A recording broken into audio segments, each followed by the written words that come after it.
স্নাতকোত্তর প্রোগ্রামে পড়াশোনার সুযোগ দিচ্ছে সুইডেন সরকার।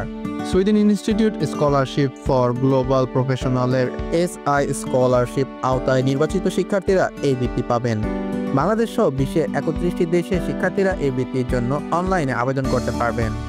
সুইডিশ ইনস্টিটিউট এসআই 750টির বেশি মাস্টার্স প্রোগ্রামের জন্য স্কলারশিপ দিয়ে থাকে।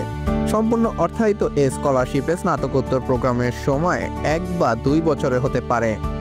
এসআই স্কলারশিপে আবেদনের জন্য প্রথমে সুইডেনে মাস্টার্স প্রোগ্রামে ভর্তির আবেদন করতে হবে। স্কলারশিপ পেলে 2025 সালে অটাম সেমিস্টারে পড়াশোনা শুরু করতে হবে। বৃত্তির সুযোগ সুবিধা: জীবনযাত্রার খরচের জন্য মাসে 12,000 সুইডিশ করোনা পাবে, যা বাংলাদেশি টাকায় প্রায় 1,33,326 টাকা। স্বাস্থ্য বীমা: ভ্রমণের জন্য 15,000 সুইডিশ করোনা অনুদান পাবে। SI network for future global প্রফেশনালের মেম্বারশিপ ও এসআই অ্যালামনাই নেটওয়ার্কের মেম্বারশিপ লাভের সুযোগ, যা শক্তিশালী একটি নেটওয়ার্ক গঠনের